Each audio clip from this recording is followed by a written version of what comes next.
कलाहांडी जिला गस्तरे ओडिशा सरकार खाद्य जोगाण विभाग मंत्री कृष्णचंद्र पात्र आसी जिलापाल सभागृह में मंडी माध्यम धान क्रय संपर्क में समीक्षा बैठक में जोग देइछन्ति।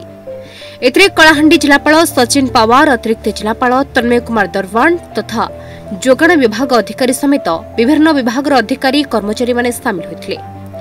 मंडी समस्या सह खाउटी राशन कार्डधारी केवाईसी शीघ्र सारिबा को प्रशासनिक अधिकारी मंत्री आलोचना करथिले। केवाईसी शेष तारीख जनवरी 31 तारीख एहार अवधि बढ़ाई फेब्रुआरी 15 तारीख जाए अवधि बढ़िथिबार घोषणा करिसेंति मंत्री। कलाहांडी जिले में मंडी माध्यम धान क्रय प्रायतः भाव में चली। एवर्ष जहाँ भी किसी असुविधा होईछि ताहा आसंता रबी ऋतु समाधान हेबो। गनीवेग और धान कटनी छटनी समस्या विगत वर्ष भली चलित वर्ष मध्य चाषी अभियोग करथिले। एथिप्रति हमर दृष्टि रहिछि। आगामी दिन में यार समाधान कराजिबो बोली मंत्री श्री पात्र कहछन्ति। कलाहांडी जिले में पार्टी प्रोक्योरमेंट केमती हैला से माने ताकू नेकरी आमे रिव्यू मीटिंग कलु। आदरणीय जिलापाल महोदय समस्त अधिकारी वृंद थिले सहित आलोचना जहाँ जानली बहुत भल प्रोक्योरमेंट व्यवस्था ये है। जो छोटिया मोटिया किसी असुविधा है ताकू मु नोट करिछि। आगामी दिन में केमती से अवस्था भूल न हो ताकू आमे देखिबु।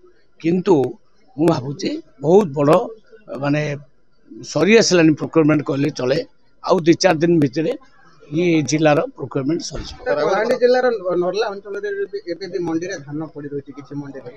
जो जो जगार पड़ी रही आम उठेबू। कहार धान बाकी रहिबो नाही। मु निर्देश देइछि सबु अंचल धान उठिबो। जीरो कटिंग धान उठिबो किंतु कलाहांडी जिल्ला देखिबा बेले पाखापाखि 5-7 केजी क्विंटल पिछा मु सेतमे कहली किछि किछि जगार प्रॉब्लम हेछि। किंतु एवरेज देखले कलाहांडी जिले में भल प्रोक्योरमेंट होती। कटनी चटनी आदौ है ना। जदि कौटी किसी जगार पुणी आगामी दिन में ठीक करूँ। पूरा आमर उद्देश्य जीरो कटनी चटनी आदौ कटनी चटनी हम ना।